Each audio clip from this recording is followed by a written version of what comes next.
Views YouTube ఛానల్ను subscribe చేయండి, మా వీడియోలను లైక్ చేయండి. నమస్కారం. వ్యూస్ ఛానల్కి స్వాగతం. మనకి ఒకటి మామూలుగా ఒక నానుడి ఉంది. సంసారం ఏ విధంగా అయితే 4 గోడల మధ్యనే ఉండాలో, సంసారంలో ఉండే సాధక బాధకాలు కూడా 4 గోడల మధ్యనే ఉండాలి. అంటే భార్యాభర్తల మధ్యన ఏమైనా గొడవలు వచ్చినా, లేదంటే వాళ్ళ మధ్యన ఆప్యాయతలున్నా, అనురాగాలున్నా, సరసాలున్నా, ఏ ఉన్నా కూడా 4 గోడల మధ్యనే ఉండాలి. కొన్నిటికి రిస్ట్రిక్షన్స్ మనకి ఒకసారి చాలాసార్లు మనం మాట్లాడుకుంటూ ఉంటాం. కాలకృత్యాలు 4 గోడల మధ్యనే చేయాలి, కానీ బహిర్ప్రదేశంలో చేస్తే అసహ్యంగా ఉంటుంది. పళ్ళు తోముకోవడం దగ్గర నుంచి స్నానం చేయడం కానివ్వండి, మిగిలిన ఏ పనులైనా సరే ఇవి 4 గోడల మధ్యన ఉండాలి. వాటిలాగే సంసారానికి సంబంధించిన విషయాలన్నీ 4 గోడల మధ్యన ఉండాలి. ఇంత చెప్పడానికి కారణం ఏంటంటే, మనం ఇప్పుడు ఇటీవల తరచుగా బాగా ఎక్కువగా గరికపాటి గారి గురించి కామేశ్వరి గారు మాట్లాడుతున్న విషయాలు మనం వింటున్నాం. ఇక్కడ మనం చెప్పేది ఏంటంటే, తప్పు ఎవరిది, ఒప్పు ఎవరిది, వాళ్ళు తప్పు చేశారు, వీళ్ళు ఒప్పు చేశారు అని కాదు మనం చెప్పదలుచుకున్నది. సంసారంలో జరిగిన విషయాన్ని ఆ 4 గోడల మధ్యన ఉంచకుండా రచ్చకీడ్చడం వల్ల లాభపడుతున్నది ఎవరు, ఏ రకంగా లాభం జరుగుతోంది. ఎప్పుడో 25 ఏళ్ల క్రితం జరిగిపోయిన విషయాన్ని ఇప్పుడు మీడియా ముందుకు, అంటే ఇప్పుడు యూట్యూబ్ అంటే సోషల్ మీడియా ముందుకు వచ్చి వీడియోలు చేస్తూ పెట్టడం వలన ఎవరు లాభపడుతున్నారు ఈ విషయంలో? అంటే ఒక కుటుంబానికి సంబంధించిన విషయాన్ని బహిరంగపరచాల్సిన అవసరం ఏముంది? ఒకవేళ కష్టం జరిగున్నా, నష్టం జరుగున్నా దానికి సరైన పద్ధతిలో వెళ్ళి, ఆ పద్ధతిలో అన్యాయం జరిగితే న్యాయ పోరాటం చేయడం తప్పు లేదు. ఏదైనా జరిగి ఉంటే దానికి కావలసిన పెద్దల దగ్గరికి వెళ్ళి మాట్లాడుకుంటే ఉపయోగం. కానీ ఒక పేరు ప్రఖ్యాతులు వచ్చిన తరువాత 25 ఏళ్ల జీవితం గడిచిపోయిన తర్వాత, 25 ఏళ్ళ 30 ఏళ్ళు ఎన్నేళ్ళు అయితే అన్నేళ్ళు గడిచిపోయిన తరువాత ఇప్పుడు అదేదో పాత విషయాన్ని కొత్తగా అందరి ముందరికి తీసుకురావడం వల్ల ఉపయోగం ఏమిటి? ఏమీ లాభం కనబడదు ఇక్కడ మనకి చూస్తే కనుక. అంటే తనకి అన్యాయం జరిగింది కాబట్టి ఆ వ్యక్తిని డ్యామేజ్ చేయాలి అని అనుకోవడంలో ఏమి ఆనందమో తెలియటం లేదు. నిజంగానే ఒకవేళ అన్యాయం జరిగుంటే దానికి తగ్గ పోరాటం చేయమనే చెప్తాం ఎవరైనా. ఎందుకంటే ఏ ఇద్దరి మధ్యన జరిగిన విషయం మూడో వ్యక్తికి తెలియదు. ఎవరికి వాళ్ళు తమ తప్పును కప్పిపుచ్చుకుంటారో అవతల వాళ్ళని తప్పు పడుతూ ఉంటారు. ఎక్కడైనా 2 చేతులు కలిస్తేనే తప్పట్లు. ఇక్కడ 2 విషయాలు చిన్నగా మాట్లాడుకుందాం. ఆవిడ పదే చెప్తున్నది ఏంటి? నేను అన్నగారి భార్యను, నన్ను తీసుకొచ్చేశారు అని. సరే, తీసుకొచ్చేశారు. పిలిస్తే ఎందుకు వెళ్ళాలి మనం? ఇద్దరిది కలిస్తేనే కదా తప్పు జరిగేది. బలవంతంగా ఎవరు తీసుకెళ్ళలేరు కదా. ఒకవేళ బలవంతంగా తీసుకెళ్ళి ఉంటే మొదటి భర్త అయిన గరికపాటి గారు, అన్నయ్య గారు ఎందుకు అక్కడ అభ్యంతర పెట్టలేదు? అదేవిధంగా మీరు ఒక్క విషయం గుర్తు తెచ్చుకోండి. ఈటీవీలో వచ్చిన ఒక కార్యక్రమంలో భార్యాభర్తలుగా వాళ్ళిద్దరూ వచ్చినప్పుడు వాళ్ళిద్దరూ ఎంత అన్యోన్యంగా ఉన్నారో ఆవిడ మాట్లాడిన మాటలు అందరికీ తెలిసిందే. అయితే ఇప్పుడు నా తప్పు లేదు అని, తప్పు లేదు అని చెప్పేటప్పుడైనా ఒక అవతల వ్యక్తిని మనం గౌరవంగా చూడడం ఎవరికైనా మంచిది. అది ఎంత పరుష పదజాలం ఉపయోగించి ఏం లాభపడుతున్నారు? ఎప్పుడైనా సరేనండి, ఎక్కడైనా దేనికైనా నిప్పులేనిదే పొగరాదు అనేది తెలుసు. ఆవిడ అంతకంటే బాగా చదువుకున్నారు కూడా. ఆవిడ ఏ చదువు రాని వాళ్ళో, లేకపోతే కనుక మామూలుగా కూలి పని చేసుకునే వాళ్ళు అయితే వాళ్ళకి తెలియదు కాబట్టి రోడ్డు మీద పడి అరిచేసుకుంటారు. అయ్యో, దీనివల్ల మన నలుగురు చూస్తారని వాళ్ళకి పాపం జ్ఞానం ఉండదు. అది వాళ్ళని తప్పు పట్టలేదు ఎక్కడ. కామేశ్వరి గారు బాగా చదువుకున్నారు, సంస్కృత పండితురాలు ఆవిడ. ఎంత మంచి బాగా భాష ఉందో మనం చూస్తున్నాం.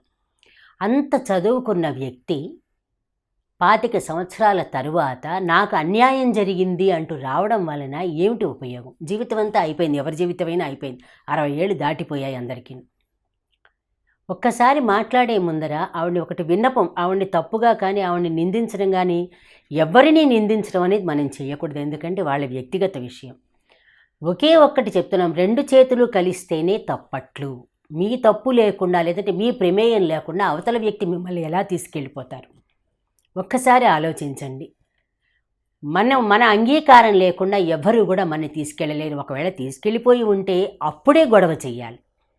అప్పుడు గొడవ చేయకుండా, పిల్లలు పెద్దవాళ్ళు అయిపోయారు, పిల్లలు సంసారాలు చేసుకుంటారు, వాళ్ళకి పెళ్ళిళ్ళు అయ్యాయి, వాళ్ళకి పిల్లలు పుట్టారంటే, మనవలు పుట్టారు, నానమ్మ అయ్యారు, మీ పిల్లలని మీరే చెప్పారు కాబట్టి చెప్తున్నా.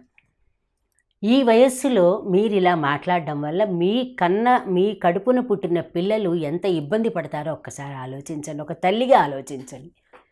మీరు జీవితాన్ని నష్టపోయాను అని మీరు చెప్తున్నారు. అయిపోయింది. గడిచిపోయిన కాలం రాదు అనే విషయం మన అందరికీ తెలుసు. మీరు నష్టపోయిన దానికి ఇప్పుడు మీ పిల్లల్ని మీరు నష్టపెట్టుకుంటున్నారు. రేపు వాళ్ళ భార్యలు, లేకపోతే వాళ్ళ అత్తవారు వాళ్ళు, లేకపోతే వాళ్ళ బంధువులు ఎంత చులకనగా చూస్తారు ఆ పిల్లల్ని. ఒక తల్లిగా ఆలోచించండి. మీరు నష్టపోయిన భార్యగా ఆలోచించమని. అట్లా అంటే మీరు నష్టపోయారని చెప్తున్నారు కాబట్టి. ఎందుకంటే వాస్తవం ఏదో అవాస్తవం ఏదో మీకు తప్పించి ఎవరికీ తెలియదు. 4 గోడల మధ్యన మీరేం మాట్లాడుకున్నారు, మీరు ఎట్లా గొడవలు పడ్డారు, ఏం జరిగాయి అనేది ప్రపంచానికి తెలియదు ఎవరికి. ఎవరిదైనా సరే, ఎవరి జీవితంలో అయినా మూడో వ్యక్తికి ఎప్పుడూ తెలియదు అది. అయితే ఇంత రచ్చ చేసి ఇంత అసభ్యంగా మాట్లాడుతూ, మీరు చదువుకున్నవారు కాబట్టి, చదువురాని వాళ్ళనైతే మనం అసలు లెక్క పెట్టం. ఇంత చదువుకుని ఇంత విజ్ఞత ఉండి ఒక పాఠశాలలో పనిచేసిన మీరు మీ పిల్లల గురించి ఆలోచించకుండా ఇలా నిందిస్తూ మాట్లాడటం ఎంతవరకు భావ్యమో ఒక్కసారి ఆలోచన చేయండి. ఎందుకంటే మళ్ళీ చెప్తున్నాము, ఒక వ్యక్తి వల్ల ఎప్పుడూ తప్పు జరగదు. మీ అంగీకారం లేకుండా మీరు బయటికి వచ్చే ప్రసక్తి ఉండదు. అది ఎవరికైనా తెలుసు. బలవంతంగా తీసుకొస్తే ఎన్ని రోజులు ఉంచగలరు? మీరు చాలా ఏళ్ళు ఉన్నానని మీరే చెప్తున్నారు కదా. నిజమే, ఇదే నిజమై ఉంటే వారి అన్నగారు ఎలా అంగీకరిస్తారు మీరు వెళ్ళిపోతేను? కొన్ని మీరు మనసున మనసయ్య ఈడు జోడ ప్రోగ్రాం పేరు గుర్తు రావటం లేదు నాకు. ఈటీవీలో వచ్చిన ప్రోగ్రాంలో మీరు ఎంత బాగా చెప్పారో గుర్తు తెచ్చుకోండి. మరి మీకు నచ్చకుండా వచ్చేస్తే మీరు ఆ ప్రోగ్రాంలో అంత బాగా ఎలా మాట్లాడారు, అంత పాజిటివ్గా ఎలా చెప్పగలిగారు? మీరు బలవంతంగా తీసుకొచ్చి వేయబడితే అంత చక్కగా, ఎంత మృదువుగా, అంత హాస్యంగా, ఎంత ప్రేమగా ఎలా మాట్లాడగలిగారు? మీరు మిమ్మల్ని నిందించడం కాదు కామేశ్వరి గారు, నిందించే హక్కు ఎవ్వరికీ లేదు. మిమ్మల్ని వేలెత్తి చూపే హక్కు కూడా ఎవ్వరికీ లేదు. ఎందుకంటే మీ కష్టసుఖాలేవో మీరు పడతారు. మేమే ఆర్చేవాళ్ళం కాదు, తీర్చేవాళ్ళం కాదు. ఒక తల్లిగా మీరు ఆలోచించండి. మీ కొడుకులు వాళ్ళిద్దరూను, వాళ్ళకి పెళ్ళిళ్ళయి వాళ్ళ పిల్లలతో ఉన్నారు. వాళ్ళు మీ కారణంగా ఆ కుటుంబాల్లో కలతలు చెలరేగితే, వాళ్ళు ఏమైనా ఇబ్బందులు పడితే ఒక తల్లిగా మీరు ఆనందిస్తారా? ఒక్కసారి ఆలోచన చెయ్యండి. అంతేగాని మిమ్మల్ని ఏదో నిందించాలని కానీ, మీరు ఏదో తప్పు చేశారని కానీ అనే అర్హత కానీ, హక్కు కానీ ఎవ్వరికీ లేదు. ఒక తల్లిగా మీరు మీ బిడ్డల పట్ల సానుకూలంగా ఆలోచించి, దయచేసి ఇటువంటి భాష మీరు మాట్లాడకుండా, సంస్కారం ఉన్నవారు మీరు, సంస్కృతం తెలుగు రెండిట్లలో మీరు పాండిత్యం ఉన్నవారు, మీరు చక్కగా సేవలు అవి చేస్తున్నానన్నారు. ఆ మార్గంలో వెళ్తూ మీరు మీ గౌరవాన్ని, మీ మాన మర్యాదల్ని మీరు కాపాడుకుంటూ మీ పిల్లల జీవితాలని బాగుండేలాగా తీర్చిదిద్దిన మీరు ఇప్పుడు కూడా వాళ్ళ జీవితాలు హాయిగా కొనసాగడానికి మీరు సహకరించాలని విన్నవించుకుంటున్నాం. నమస్కారం.